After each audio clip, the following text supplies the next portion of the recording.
to Unapologetically Woman. We're celebrating phenomenal women all across Kentucky who make no apologies for their perspectives or the impacts that they're making in the community.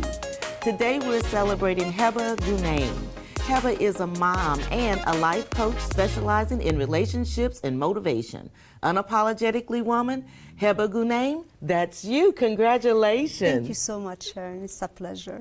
Well, I'm glad you ended up in Lexington, Kentucky. You started off in Libya, right? Yes. So I come from a mixed family. My dad was Libyan. My mom was Egyptian. So both in North Africa. At the age of 4, we moved to Egypt for better education. And that is where I grew up. It was like I have one brother and I have one sister. It was a lovely family, very homey, very cozy. We are known to be like the hugs and kisses family. That is how warm our house was. And then by the age of 29, I decided to go ahead and make the move, which was completely unusual from tradition's perspective, that a girl would leave the house of the parents to travel to work on her own. Because usually the tradition is that the girl would stay with her family until she was married. Exactly. So provided that I wasn't married, I didn't get the chance or the luck at that time. So I was like, you know what, why am I stopping my life? I just want to go ahead and travel. I've always fantasies that. And I was like, I just want to travel. I want to explore myself, get to know me better, get to, challenge the world and see what the world has for me. And that is when, miraculously, my dad approved it. And when I did ask him one day after he said okay, and he was like, why, are you having a second thought about it? I was like, no, I'm just curious to know, how did you approve it? What made you say yes? So he gave me a very nice little wisdom that I've always remembered and I would always do. He said, I'm the one who planted the seed, so I know what kind of a plant is coming. Oh, I love that. That's beautiful. He was that kind of wise that would be quiet, but then when he speaks, you would just want to do nothing but listen.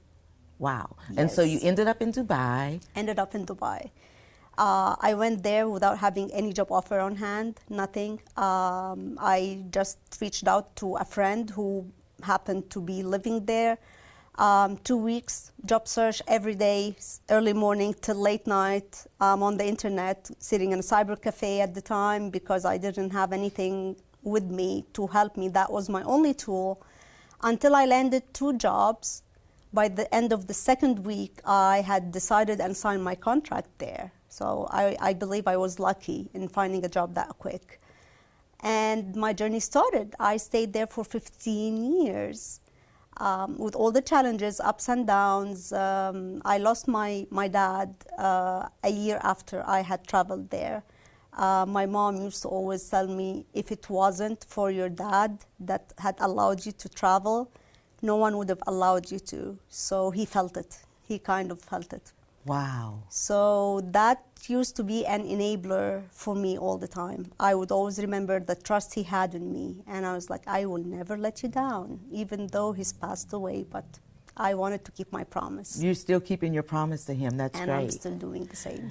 And so then somehow you end up in the United States. Right before then, few years before, I got married. And it was an arranged marriage, which is very common in our society. A family friend, she's got her son, looking for a bride. What do you think? We spoke, we met, okay, we felt good. We actually fell in love for the first time it happened. I was blessed by 2 daughters, then things went the wrong way, and that is when I asked for a divorce.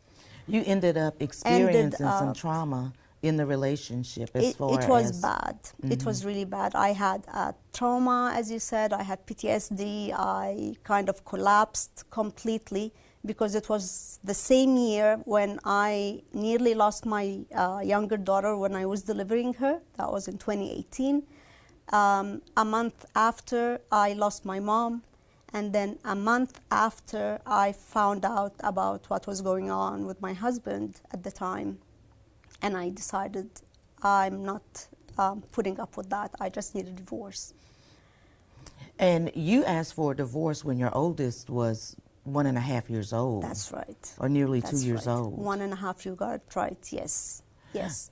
But for me, I'd rather make a tough decision early in the journey than having to bear with the consequences moving forward. If I had decided to stay, I couldn't take it. So I had two options. Either have like a frame showing us as a family, whereas like the family inside is broken, or just ask for a divorce and try to raise the girls to the best of my ability. So that was my choice, the latter.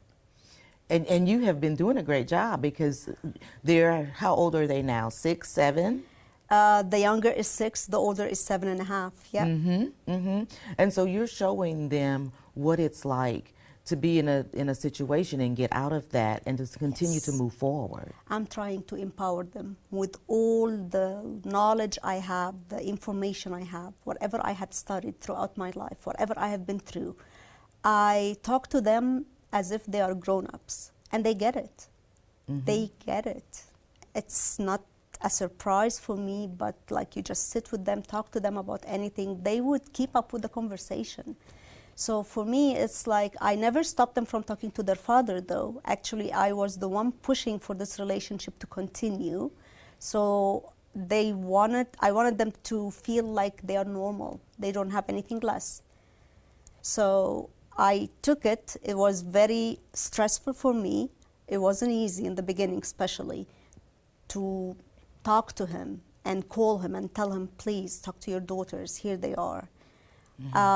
But then one day when after we came here to the States, and I remember at daycare, we've been asked to keep a picture because they were still young, and and like keep a picture of the family, so if they miss me or miss the family, feeling strange in the place, like they would just go look at the picture, and like they get like the heartwarming feeling. And that is when I put the picture. It was the 3 of us, me and the girls. That's for us, the family. And I always tell them that is our little small family. I wanted them to get this sense of the family. And then one day, one of the girls came and she was like, and that was the older one, she was, Mom, I don't have a father. And look at X of my friends. She's got her mom and dad in the picture. So I told her, well, you do have a father. You speak to him every week. It's not because he's not in the picture or he's not living with us that you don't have a father. You are not less. You do have a father. And that was the start of it. At the age of 3, I started facing the questions. And she got it. And you didn't back down from that. I'm sorry? You didn't shy away from answering the tough questions. No. And that happened again just a month ago. When she came to me, she wanted to know what happened. So I was like, this is adults talk. I cannot talk about it. And it's something personal, really personal. But it is something that hurt my feelings. I couldn't take it. And that is why I asked for a divorce. So she was, just kept it in the back of her head. And then she kept quiet. The next day, she asked me again, Mom, have you changed your mind? Do you want to tell me why? What happened? What did he do? Did he hurt your feelings? And I was like, oh my goodness. And I was like, well, maybe he did not mean it, but it did hurt my feelings. Will you not tell me? I was like, no, I will not tell you. Maybe when I grow older? No, never. Not even when you grow older. That is something that is only mine. It happened between me and him, and it will remain there until the day I die. And then she was like, maybe it's about time you get married. I know he will be upset, but you deserve to be married. You deserve to be happy. And I was like, I'm happy with you. Marriage is not always happiness. Happiness you can find from within. And that is what I'm trying to empower them with. And not just empower your girls, but you have stepped out and you are working to empower women. Absolutely. Tell us all about that. Well, I'm lucky to have these little girls first. So these are like the youngest women in my life. And raising them is an adventure. I'm reading all the time, reading or listening to lectures or going through a course online. So that's something that is non-stop for me. I'm like so hungry for information all the time, as long as it's going to be in the benefit of myself and my girls, and then of course the society around me. So that is like the very first thing, and so like the first part when it comes to like the positive parenting. But then I remember before we moved from Dubai to the States, I had started doing like my own channel, just a talk show. I just, whatever kind of topic that would come to my mind. And at that time, I was obsessed by a course that I had taken about mindfulness. So it was talking about like the logic of how feelings change as a bundle within a particular moment, and then you move to the next moment. This bundle of feelings can change and flip to something else. It's all about your consciousness. If you're aware of those feelings, you can change them and take control. And that is about mindfulness and how to live the moment. So that is what my talk show started about. It was all about this. And then I started branching into the positive parenting as well, being a parent and a single mom. And I never shied away from being a single mom, because in our society somehow, maybe now it's not as bad as it used to be in the old ages, where like it's a taboo, it's like a bad thing, it's like divorced women are labeled. Right. But I believe like divorced women did a great job in the past few years, where like now it's normal. It's being taken as normal. So back to the talk show, I stopped when we moved to the States. I wanted to focus. Of course, it was a big transition for us. The culture, away from our home, fresh after divorce and PTSD, trying to find a career. I wasn't sure if I would be able to resume my career or not. How are we going to survive? It was all based on my earnings. Whatever I had saved, that was what we were like spending from. So I started working, and I was lucky. I had 2 jobs so far. Unfortunately, I lost my latest job, and that is when I realized afterwards that the reason of me losing the job was completely out of my hands. It's because of my ADHD, which I never knew that I had. That's what I was going to ask. I never knew that I had ADHD. And it came to me by complete coincidence when I was doing my therapy. And I was like, they complain that I am not patient. I rush. And I cannot sit still. I cannot wait until someone finishes the conversation. And I interrupt people just because I'm obsessed by an idea in my head and I want to let it out.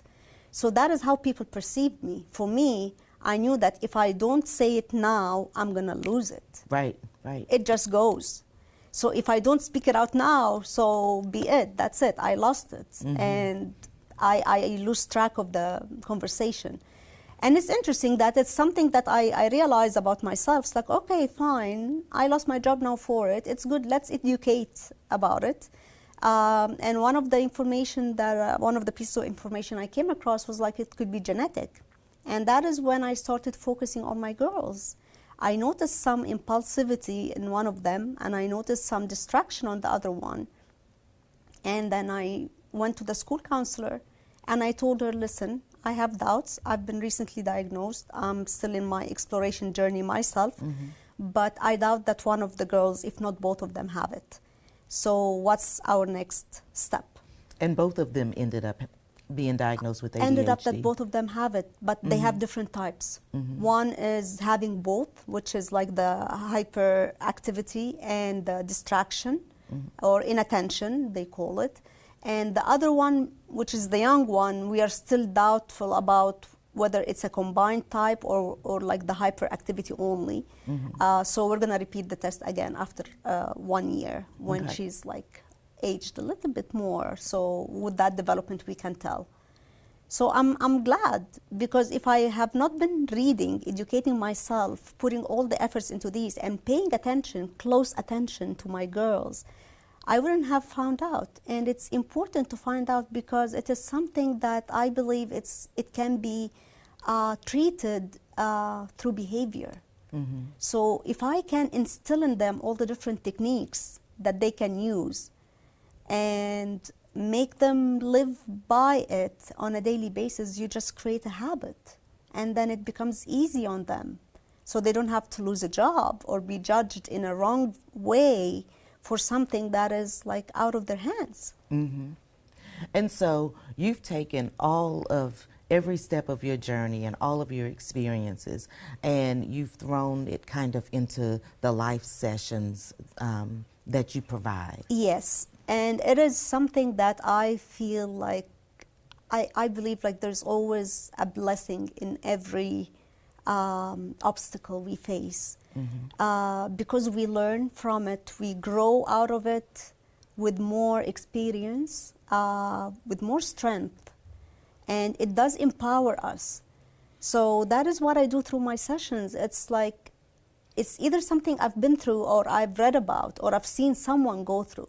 So it's easy, you can relate to the people and the people can relate to you. And most important is I don't impose. When you do life coaching, is not like a therapist. When you do life coaching is you trigger the strength in the person in front of you, and then you empower it and you instill it and you keep on emphasizing it until that person is ready to take the next move.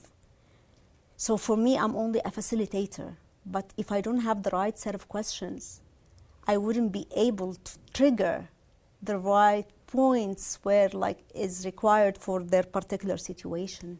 Well, and I love that, because when you talk about triggers, you're talking about triggers to positivity, and usually when people think of a trigger, it's something negative. Right, you are absolutely right. No, I'm talking about the positive trigger, because it's all within. We all have it.